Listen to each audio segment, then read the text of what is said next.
Nous retrouvons le plateau de regard croisé avec notre invité, pasteur Edo Komi, président du mouvement Martin Luther King. On prend la direction du Mali.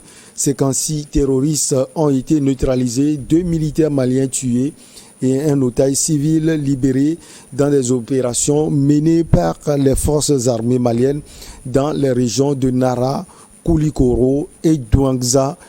Sans oublier Zégou, a annoncé vendredi l'état-major de l'armée du Mali. Alors, pasteur Edo Komi, nonobstant la perte de 2 militaires maliens, il faut dire que c'était une opération très réussie pour les FAMA.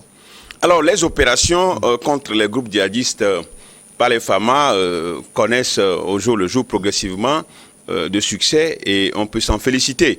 Donc, c'est une occasion pour moi de féliciter les FAMA qui ont décidé de prendre leur destin en main avec le soutien des partenaires russes et autres pour pouvoir éradiquer le terrorisme et conquérir tout le pays.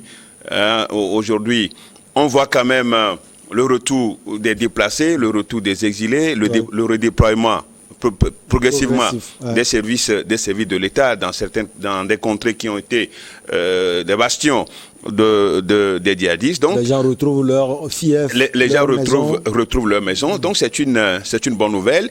Et je profite pour saluer tout ce peuple malien, tout ce vaillant peuple malien qui a décidé, nonobstant les obstacles, ce pays qui nous donne la voie, à suivre par les peuples d'Afrique terrorisés et tyrannisés par l'Occident, notamment la France. Donc je crois bien que cela nous égaye, cela nous donne de l'espoir, que les FAMA sont aujourd'hui dans le concret, sont dans la pratique. Ce n'est plus la théorie, et cela nous laisse croire que l'Afrique peut faire quelque chose, l'Afrique peut prendre son destin en main.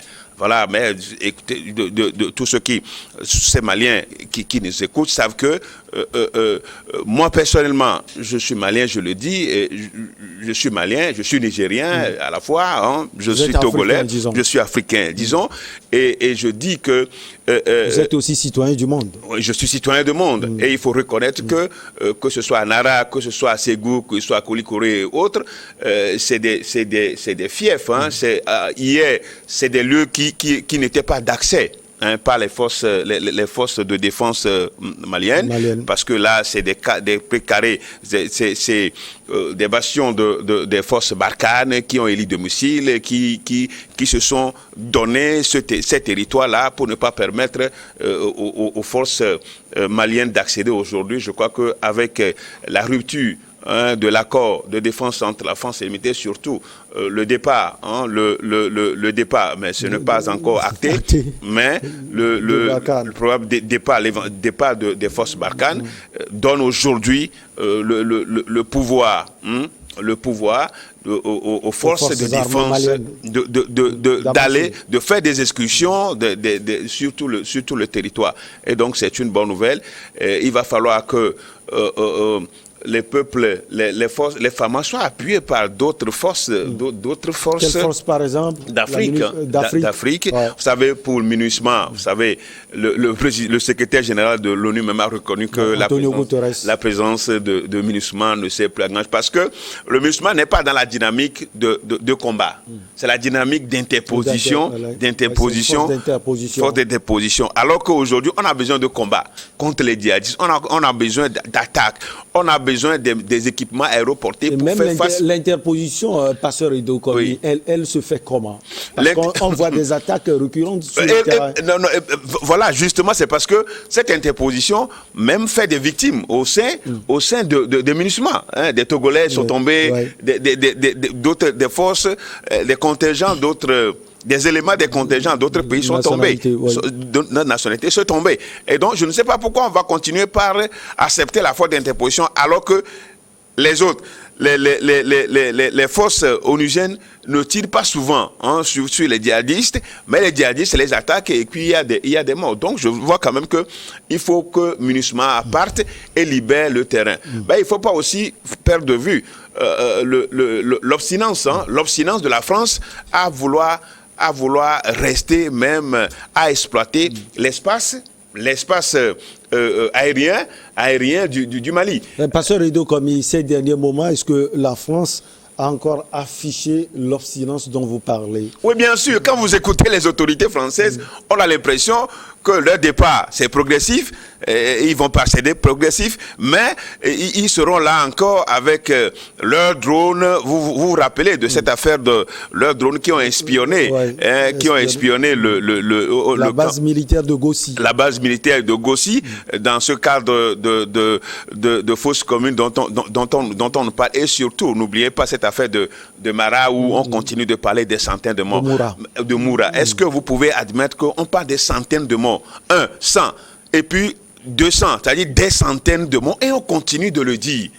Et on continue, vous écoutez, les médias français continuent de parler des centaines de morts. Oh, Michel, des centaines. S'il y a centaines de morts, pasteur Edo, des centaines de morts, mais c'est comme si c'est des chiens. C'est des chiens ou bien des moutons. On parle des êtres humains. Des centaines de morts qui ont été tués par les femmes.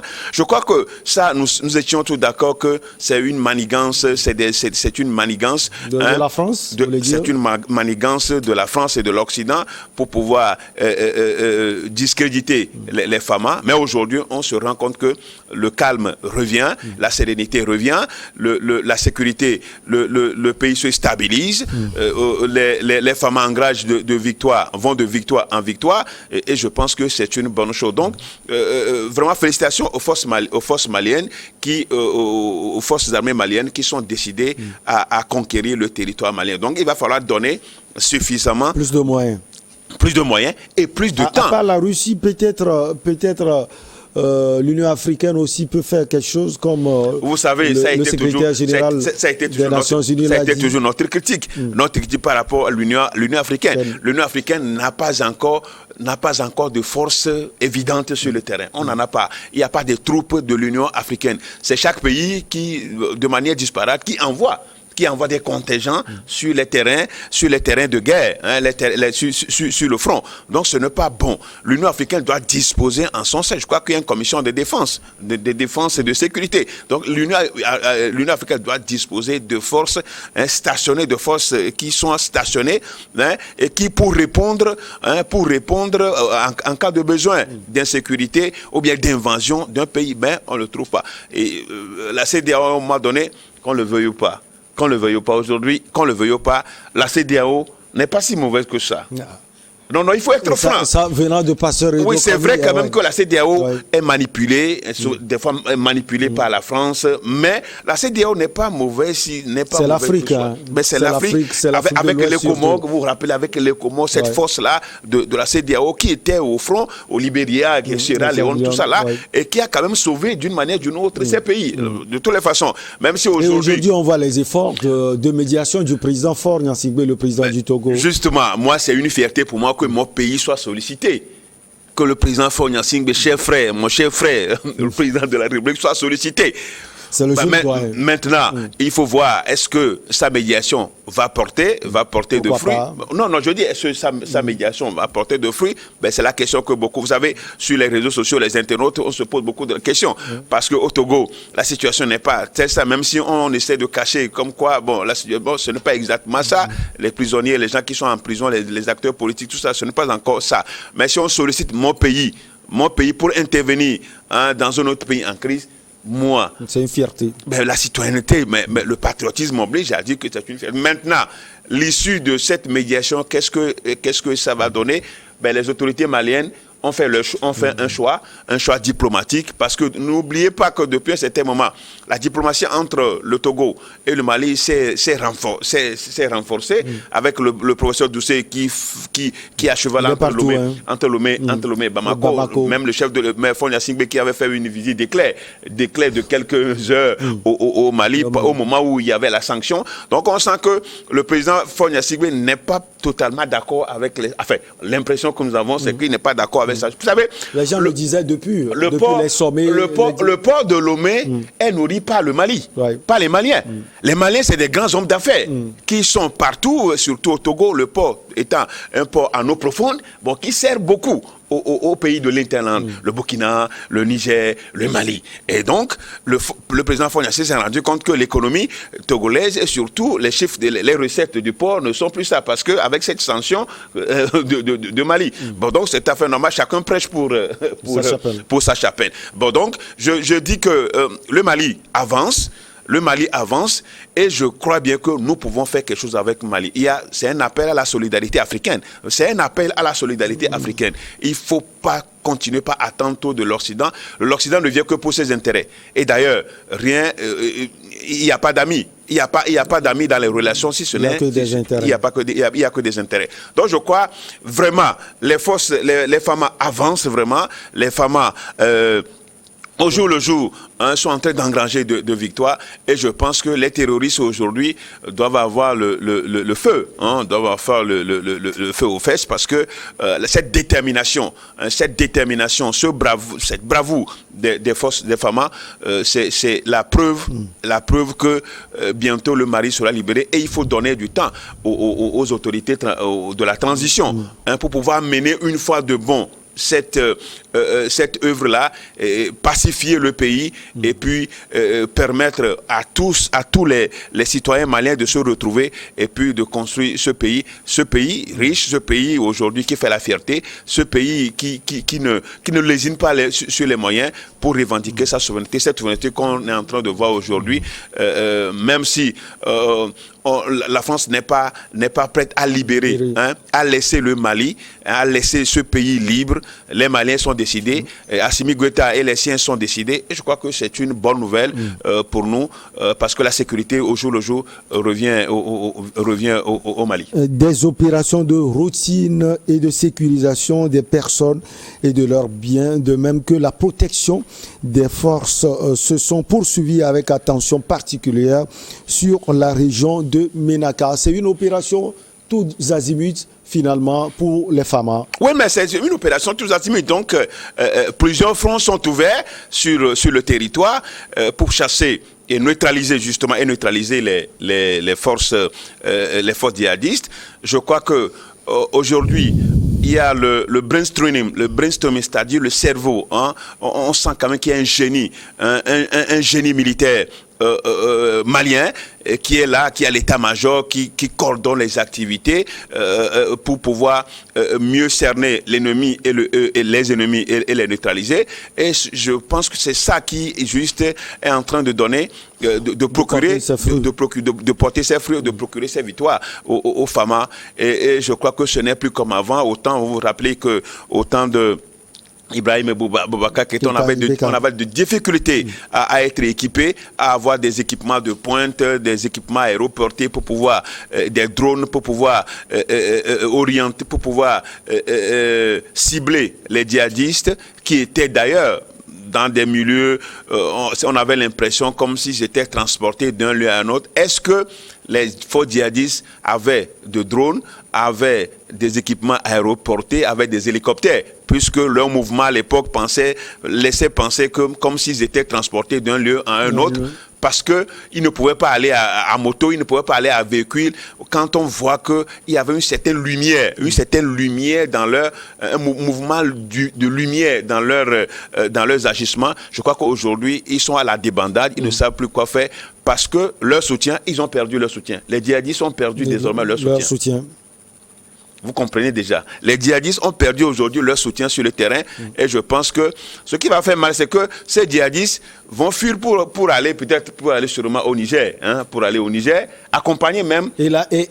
Accompagner en même temps leurs amis. Accompagner les amis au Niger. Le Mali n'est pas en sécurité, pasteur Ido Komi. Je dis accompagner les ennemis, leurs amis vers le Niger. Ouais, et là, ils n'ont qu'à aller faire ça eux-mêmes, ils n'ont qu'à aller faire le pacte, ils n'ont qu'à aller concrétiser le pacte au Niger. Et là, c'est un autre pays de la sous-région, un autre pays africain qui sera encore secoué. Oui, mais ce pays le veut.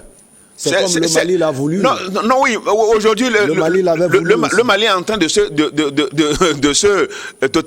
désengager. Le Mali aujourd'hui se libère. Le Niger doit faire de même. Mais le Niger doit faire, mais le Niger est dans un lien aujourd'hui.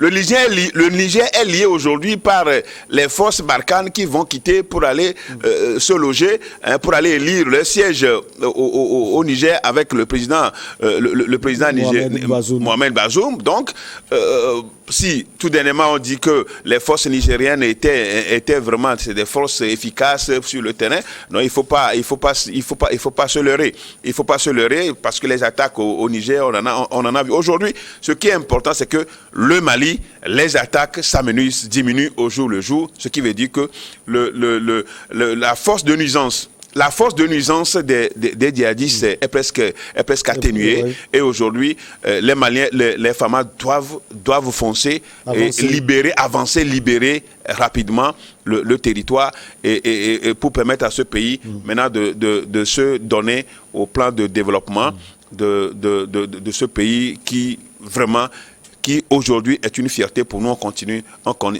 pas à le dire. Au même moment, pasteur Dokomi, on ne peut pas oublier quelquefois la propagande, l'information aussi, pasteur Dokomi, parce que c'est vrai, les FAMA font un excellent boulot, mais entre-temps, ils ont été frappés également. C'était au centre-est du pays, si je ne me trompe pas. Ouais, et cela veut dire que les groupes djihadistes ne sont pas aussi anéanti comme on le pense. Et le second aspect, c'est qu'on peut nous avoir aussi sur le plan de la communication. Oui, je suis d'accord avec vous, mais je crois que Assimi Goïta et les siens, les ministres des Affaires étrangères, Diop et autres, le colonel Kamara, tout ça là, sont tellement avisés, sont tellement honnêtes dans leur dynamique de pouvoir libérer le pays. Donc, c'est vrai quand même qu'à certains moments, il peut y avoir quand même des guerres de communication. Il peut y en avoir. C'est politique. Mais je crois que ça ne sert à rien de faire des guerres de communication, de communiquer sur des choses qui n'existent pas. Parce que demain, on sera rattrapé par les faits. Bon, donc, c'est vrai quand même que de l'autre côté, on sent une certaine propagande pour discréditer le Mali. La propagande, elle est seulement de l'autre côté, vous pensez? Oui, pas parce du côté du Mali. Non, oui, justement, vous savez, le Mali les autorités maliennes sont très sereines par rapport à leur vision. La vision qu'ils ont aujourd'hui de leur pays, la vision qu'ils ont de l'Afrique. Et du coup, ils n'ont pas intérêt à faire de propagande. Ils sont très sereins, on ne répond pas à des insultes, comme on l'a vu avec le ministre des Affaires étrangères de la France. Bon, donc, à l'époque, Abdoulaye Diop a répondu, pasteur. A répondu de manière intelligible, classique. De manière classique. Et je crois que nous tous, nous avons accepté le calme olympien qui a guidé sa réponse. Et nous en étions très fiers qu'il y a des intellectuels en Afrique. Donc aujourd'hui, la propagande, ça se retrouve plus de l'autre côté parce que on veut coûte que coûte revenir ou bien rester au Mali. Mais c'est un accord peut-être dénoncé. Et c'est clair qu'il y a certainement une partie qui donne le libre cours aux contractants de pouvoir se dénoncer et de pouvoir quitter rompre l'accord. Bon, donc aujourd'hui l'accord là est rompu et je crois parfaitement que le Mali est conscient de ce qu'il fait et on ne peut que en tant que panafricanien, en tant que des gens qui veulent insuffler un ordre nouveau à l'Afrique, une certaine dynamique qui prend en compte notre identité. Pour moi, c'est parfait. Il peut y avoir des informations fausses. Non, pas des informations fausses, des informations éveillées, des informations éveillées de manière à ce que l'ennemi sache qu'aujourd'hui, le Mali est responsable de son sort et du coup, les résultats sont sur le terrain. Les Maliens apprécient ce qui se passe aujourd'hui par rapport à des villages qui ont été incendiés. On a vu vraiment des bétails, des produits, qui choquent, des images choquantes. Des images choquantes aujourd'hui, on n'en trouve plus. Même si le pouvoir de nuisance de l'ennemi des djihadistes est toujours là, on sent ça, parce qu'ils ne peuvent pas se rendre comme ça. Ils ne peuvent pas se rendre comme ça. Ils ne peuvent pas se faire déclarer à victime résignée. Donc il faut que de temps en temps on les sent, mais je crois quand même qu'aujourd'hui ils sont étouffés jusqu'à leur dernier retranchement. Et je pense que aujourd'hui le Mali, les FAMA doivent vraiment foncer, doivent activer leur dispositif contre les groupes djihadistes. Dans la région de Ségou, l'exploitation des renseignements a permis de cibler les réseaux de renseignements terroristes, faisant 10 terroristes neutralisés. Sur 8 suspects arrêtés, 2 AK-47, 5 chargeurs de radio TYT, 13 téléphones portables, 22 motos récupérées. Alors, Pasteur Edo Komi, un sacré boulot de la part des femmes. Non, sacré boulot, je l'ai toujours dit. Sacré boulot. Je crois que ce qui posait problème fondamentalement, c'était les forces Barkhane qui s'opposaient réellement à l'avancée des forces. Il y avait aussi ça. Parce qu'il y a des territoires auxquels ils n'avaient pas, les femmes n'avaient pas accès. C'était les forces françaises qui étaient là. Et même, vous vous rappelez... Et au même moment, elle aussi, elle ciblait les terroristes. Elle faisait de bonnes choses. Vous vous rappelez de Sugar Maïga qui a dit qu'il y avait même un moment où, quand les forces maliennes progressaient, on leur a dit, on les a stoppés. Il n'y a pas d'avancée. Il y a blocus. Il y a blocus parce que ce réseau-là, c'est-à-dire il faut pas, c'est le rayon. Alors, qu'est-ce qu'elle cache? Qu'est-ce qu'elle cache, les forces Barkhane? Ah, mais je ne sais pas ce que les forces Barkhane cachent. Parce que c'est comme s'ils étaient des forces d'occupation. Ils étaient en territoire conquis. Vous venez sur un territoire et vous vous réservez un domaine qui vous est propre et vous interdisez l'accès aux autochtones. Ouais. Je crois quand même que c'était osé de la part des forces Barkhane. Aujourd'hui, derrière nous, les forces Barkhane, pour nous, les forces Barkhane, les forces françaises, derrière nous, maintenant on ne s'en occupe plus. On ne s'en occupe plus des forces Barkhane. Maintenant, c'est les FAMA et d'autres partenaires qui veulent venir aider le Mali. Et au même moment, le Burkina aussi est de l'autre côté. Le Burkina est de l'autre côté. Le Niger, je ne veux plus tellement je ne veux pas trop m'attarder sur... Et ce sont les élus qui ont décidé alors de l'arrivée de la force Barkhane. L'esprit panafricaniste me permet de parler du Mali, mais avec un chef d'État qui se fait... Qui semble ne pas être élu par le peuple malien, peut-être qui est élu par la France et qui fait dans tout son discours, on ne sent que regardez quand le président Macky Sall dit que la France a sauvé le Mali, on s'en moque. C'est vrai qu'à l'époque, en 2012, il y avait un problème. Ils étaient venus où les djihadistes étaient presque à la porte de Bamako. À la porte de Bamako. Quand on voit les pertes en vie humaine, on parle de 54 Français décédés par ce réseau. Tout le mal que la France nous a fait, ce n'est pas 54 personnes. Paix à leur âme. Paix à leur âme, je m'arrête là. Mais ce que la France nous a fait, l'assassinat des pères d'indépendance, d'abord ça, ce n'est pas 54, tout ce que la France a fomenté, a organisé, savamment orchestré par la France, ce n'est pas 54 personnes. Et c'est ça comme trophée de guerre, partout on dit, et les soldats français qui sont tombés, ça peut être, c'est juste dit, c'est des sacrifices, c'est des sacrifices, vous dites que la France a perdu des hommes, oui, mais vous vous rappelez de nos soldats qui sont allés combattre aux côtés de la France. Ouais, est-ce qu'on les a honorés? Est-ce qu'on les a honorés? On les a pas honorés. Les gens sont morts dans le dénudement, les gens sont morts dans la misère, dans la pauvreté. C'est tirailleurs, comme on les appelait, c'est tirailleurs sénégalais. Donc, pour nous aujourd'hui, ce qui est fondamental, nous sommes dans une dynamique, l'Afrique à l'Afrique, et je crois que c'est ce que d'autres nouveaux partenaires sont en train de nous aider à faire. Mais il faut rester très, très vigilant. Et aussi, ça permet, vous savez, avec le problème malien, ça a permis, il y a d'autres, vous savez, il y a de l'argent, des milliards qui seraient distribués aux gens pour pouvoir parler de la France et essayer de décourager. Au même moment, les gens disent que des milliards sont partagés aux gens pour parler mal aux activités, aux progrès. Pour parler mal de la France. En tout cas, de toutes les façons, nous on a avec le groupe auquel moi j'appartiens, de la société civile, rien ne nous a été donné pour parler mal de la France. Nous partons des faits concrets, de la manipulation de la France en Afrique pendant des années. Et ça même, les enfants à l'école, un peu partout, tout le monde en sait. Quand on parle de la France, un petit dit non, qu'est-ce qu'elle sait? Nous sommes fatigués de la France. Qu'est-ce que le petit enfant togolais, africain sait? On parle de la France, dit non, ne parlons plus de la France. Donc vous voyez déjà que l'esprit a déjà atteint la majorité des Africains, même les plus petits, et la France doit revoir sa politique. Nous aurons de sérieux problèmes avec Macron. avec cette réélection, nous aurons de sérieux problèmes. Macron va vouloir encore aller plus fort, mais je crois que nous aussi, nous nous organisons pour ça. Allez, on marque la pause pour le journal et on retrouve Pasteur Edo Komi dans son show.